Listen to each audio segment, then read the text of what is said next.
Hello students, welcome to the Hindi class. तो आइए जल्दी से शुरू करते हैं आज का ये सेशन। बच्चों, आज हम हिंदी की कक्षा में अपनी पाठ्य पुस्तक मेघला में संकलित कविता संसार दर्पण पढ़ेंगे, जिसके कवि हैं श्री राम नरेश त्रिपाठी जी। इस कविता में कवि ने बताया है कि हम जैसा व्यवहार इस संसार में दूसरों के साथ करते हैं, दूसरे भी हमारे साथ वैसा ही व्यवहार करते हैं। अपने इसी संदेश को कवि ने इस कविता के माध्यम से बड़े ही अनूठे ढंग से प्रस्तुत किया है। तो आइए सर्वप्रथम हम इसके कठिन शब्दों के अर्थ जान लेते हैं। हमारा पहला शब्द है शानदार। शानदार मीन्स भव्य या सुंदर। अगला शब्द बेशुमार। ब को ए, श को छोटा ऊ, म को आ, र। बेशुमार मीन्स बहुत सारे। अगली पंक्ति में देखिए बेकरार। ब को ए, क, र को आ, र। बेकरार मीन्स बेचैन। पेज 131 पर पहला शब्द है घेर कर। घेर कर मीन्स चारों ओर खड़े होना। अगला शब्द सतत। स त के पैर में हलंत। सतत मीन्स लगातार।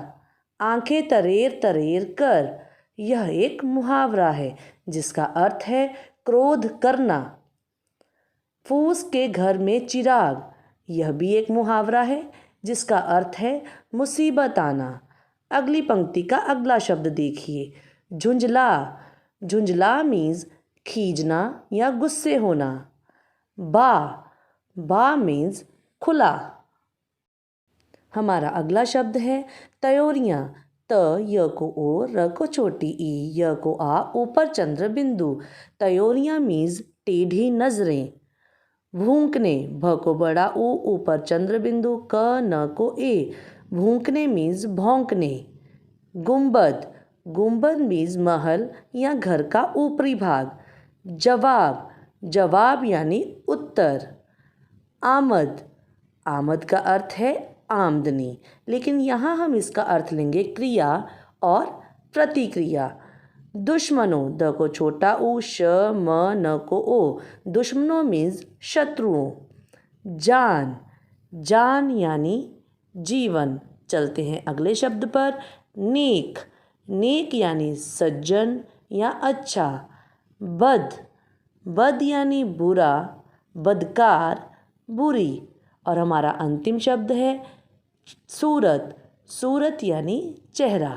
अब हम अपनी कविता पढ़ेंगे। पहले हम इसके मूल उद्देश्य को पढ़ते हैं, जिसे संक्षिप्त सार के रूप में मैंने पहले ही डिस्कस किया है। प्रस्तुत कविता में कुत्ते एवं शीशे के माध्यम से यह बताने का प्रयत्न किया गया है कि यदि मनुष्य स्वयं भला है तो उसे सारा संसार भला दिखाई देता है।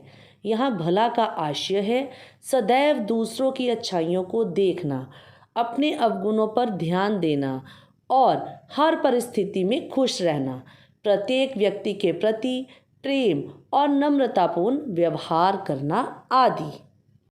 कविता की पहली पंक्ति पर ध्यान दीजिए। आदमी ने एक बनवाया, महल था शानदार, कांच अंदर की तरफ, उसमें जड़े थे बेशुमार। कवि कहता है कि मनुष्य ने बहुत ही सुंदर महल बनवाया था और उसमें सभी जगह कांच ही कांच जड़े थे। एक कुत्ता जा फंसा, उसमें अचानक एक बार, देखते ही सैकड़ों कुत्ते, हुआ वह बेकरार। एक बार उस कांच के महल में एक कुत्ता फंस गया और उसे उस कांच के महल में अपने जैसे ही सैकड़ों कुत्ते दिखाई दिए। वह समझता था उसे वे घूरते हैं घेर कर, क्योंकि सतत खुद था देखता आंखें तरेर तरेर कर। अपने ही प्रतिबिंब को चारों ओर जड़े शीशों में देख वह उन्हें दूसरे कुत्ते समझकर लगातार गुस्से में तिरछी नजरें करके देख रहा था। वह ना था कमज़ोर दिल का, बल्कि रखता था दिमाग। छू गया जैसे किसी के फूस के घर में चिराग। जैसे चिराग जलने से फूस के घर में रोशनी होती है, वैसे ही उसके दिमाग में भी एक विचार आया कि वह उठा झुंझला, उधर भी सैकड़ों झुंझला उठे। मुंह खुला उसका, उधर भी सैकड़ों मुंह बा उठे। वह इस स्थिति में गुस्से से भर गया कि उसके साथ ऐसा क्यों हो रहा है। उसने मुंह खोला तो बाकी सैकड़ों कुत्तों ने भी मुंह खोल दिया। त्योरियां उसकी चढ़ी तो सैकड़ों की चढ़ गई। एक की गर्दन बढ़ी तो सैकड़ों की बढ़ गई। क्रोध से भरा कुत्ता टेढ़ी नज़रों से सभी कुत्तों को देख रहा था, और जब वह उनकी तरफ अपनी गर्दन बढ़ाता तो वह भी कुत्ते वैसा ही व्यवहार करते। भूंकने जब वह लगा, देने लगा गुंबद जवाब। ठीक आमद खर्च का मिलने लगा उसको हिसाब।